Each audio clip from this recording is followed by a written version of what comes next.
you haven't seen me talk much about it. Snyder Cut. I've done a video too, like I mentioned before, but I haven't like this is something that I guess a lot of fans were able to speak into existence, and I thought that aspect was pretty cool. Where for a very long time you had Access Media denying that this would ever be a case. Now, what way was that packaged? Who knows? Was it the genuine?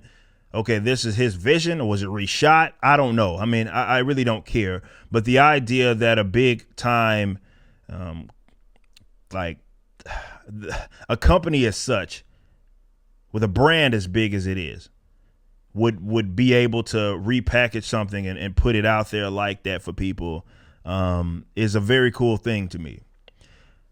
Now, I haven't. I know it's kind of like one of those Snyder Cut things. Is people are on one side or the other. It's like yes, yes, yes. This is what we needed. This is going to be the greatest thing ever. And the other people are like, no, I saw the first Justice League. I hated it, and I'm not interested in it. And it sucks. It's going to suck. And they're going to have their criticism of it either way, and that's fine. My perspective, my perspective on this has been the same way it's been on virtually every other comic book film, TV show, whatever. My expectations or what excites me is, I admit it, different from a lot of other people. For starters, I never was a guy that was a Marvel or a DC guy, which we have a lot of that, not just with the movies, but sometimes I think it's less of it in the comic books and more of it in the movies and like stuff like that, where people will take sides. They'll knock anything that's on the other team, praise virtually everything that's on the team that they support. I never grew up like that. I call it down the middle. This does not mean that I won't admit when one company is doing something better than the other in a certain aspect. I've talked about probably up until, when I say up until recently, I mean very recently. But there was this time where DC was doing a better job than Marvel in the books, and now they're making the same mistakes that Marvel was making. So I have no problem with that. Like I call it how I see it, and I have no allegiance to either of these companies.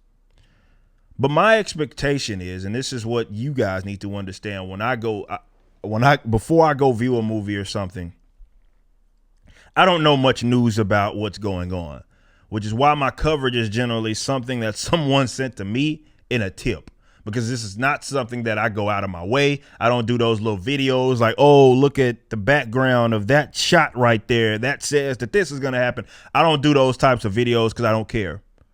I want to see the movie in perspective as a whole, and I am going to judge it based on a couple of different things.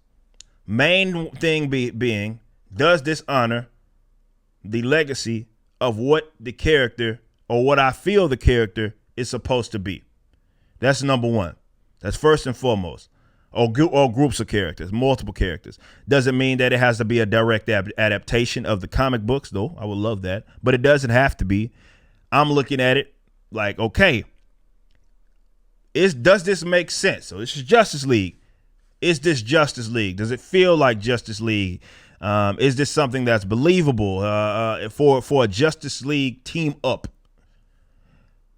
And as they act or interact rather with each other, do those relationships make sense? That's how I judge it. Okay, that's how I judge every bit of comic book film that I watch. That's how I judge it. So my perspective going before I even watch this damn thing, which I have not gotten. I'm not one of those that'll ever be getting like early viewership or anything. When I do my reviews, I do it usually the day that it comes out or the next day, depending on when I got to see it. Just like you guys, I see it when it comes out. I'm not one of those guys to get access to this type of stuff. So I watch it. I will watch it, and I will judge it as such. Have I seen the first one? Yes. In fact, what I'm going to do is rewatch it.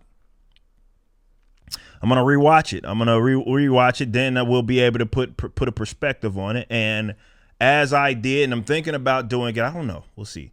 But I'm thinking about doing a setup to where it's very similar to my Birds of Prey review, my Aquaman review. And what I did was it was a early comparison to like the characters in the books, if that makes sense.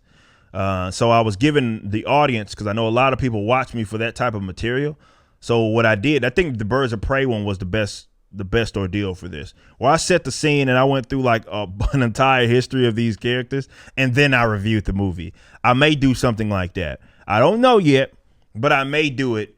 It's hard to, because definitely with those characters, they have such a long history, particularly Batman and Superman.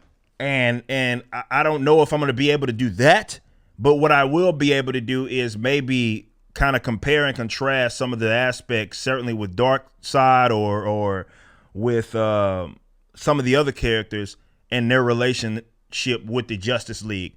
Maybe I'll do a comic book kind of perspective view for like 10, 15, 20 minutes, and then we'll do the review.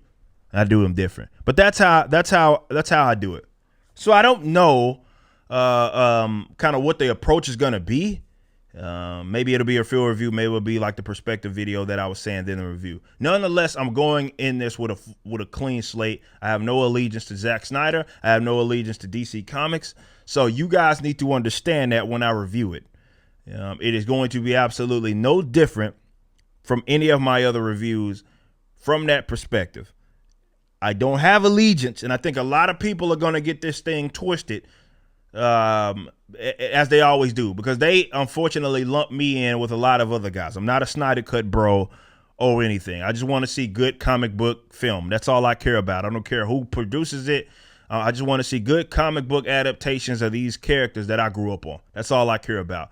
I have no allegiance to DC. I have no allegiance to Marvel. So my criticisms or lack thereof, I guess everything is considered a criticism, but sometimes whether it be negative or positive, it's coming from the perspective of a guy that has read the hell out of these books, and I just want the character honored. If it's not, I will tell you exactly that, and I will give you my thoughts as to why, most importantly. But don't go into this review whenever it comes out. I think I did this with the other videos as well, other movies. It's like you have to understand that there is a chance that I will very well like it, and there's also a chance that I may think this is dog crap.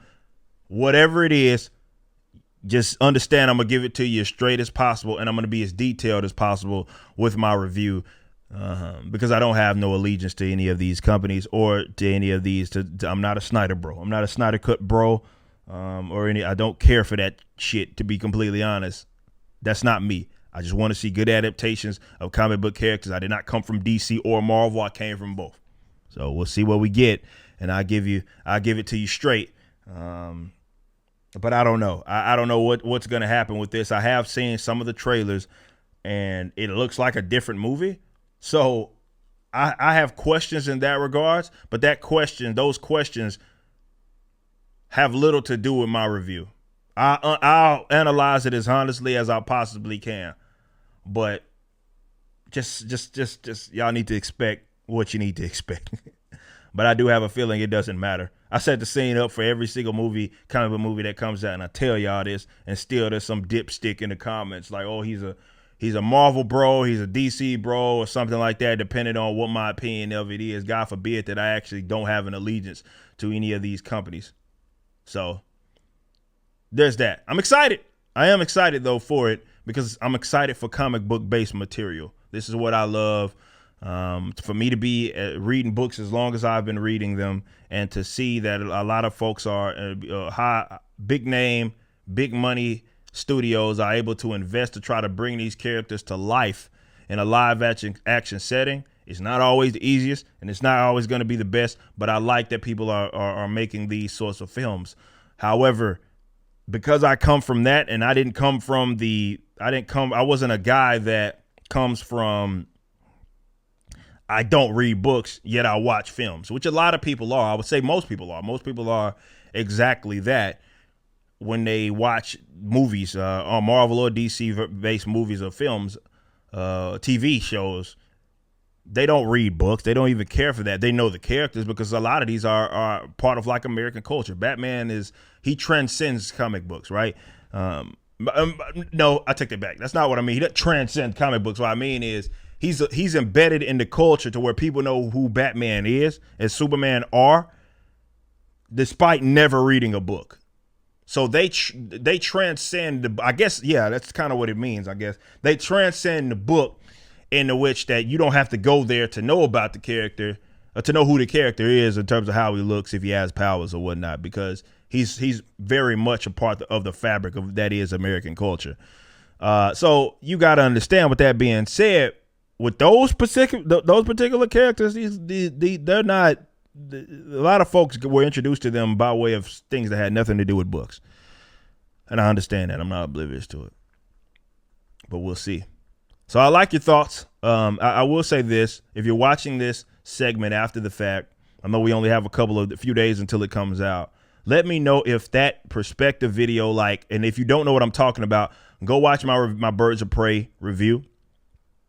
Go watch my Birds of Prey review, and then go watch my Aquaman review. And those are what I'm talking about. So if you want to, they're very long form. So don't think you're going to get a review of and it's going to be like 7 minutes. No, this review is probably going to be very, very detailed. So please let me know in the comment section if you're watching live, or if you're watching this after the fact on a pulled segment. Let me know if that's the type of review that you would like to see me do. It's just a little harder to do considering that these are classic characters that have been existing for forever. So let me know if that's something that you would like me to do, where it's like, okay, first we give the perspective of, okay, this is how these characters interacted with each other in the books, and then we review it to give the audience perspective. Because I think what that does, and I'm going to end on this note, I think what that does, the reason why I like to do that stuff is because and maybe before the show we'll watch one of those videos. But the reason why I like doing that stuff is because what it does is it allows for the audience that is watching this review to understand my personal perspective, if that makes sense. Right? Because if I can understand why I rub people the wrong way, but I think a lot of folks everybody does reviews now. YouTubers, so many of these reviews, people do these reviews, but a lot of these guys are not comic book guys. And I'm not saying that to insult them. I'm not saying that to insult them at all. Some of these guys are incredible reviewers who I respect. Not all of them. A lot of them, well, I'll say 20 out of the 100, probably 15 to 20% are decent. The other ones are just, they're not really good reviewers, and they're probably shields. But I guess what it does is it gives the audience the perspective from why is it my view, or why is my criticism of this the way that it is. So that's why I might go for it, and why I like doing those reviews. So let me know in the comment section if you're watching this after the fact. Just look forward to the review, and it will be, even if it doesn't include that first initial perspective portion, it'll still be a detailed one. So hope you enjoy it once it comes out. You just watched a clip from my podcast, For Canon's Sake. Catch us live at 12 p.m. throughout the week over at youtube.com/YoungRipper59, and follow us over at odyssey.com/@YoungRipper59. If you want to watch the entire video cast after the show is over, just be sure to become a member on the YouTube channel. Of course, the full audio portion of the podcast is available for free on all major digital platforms, or just visit forcanonsake.com.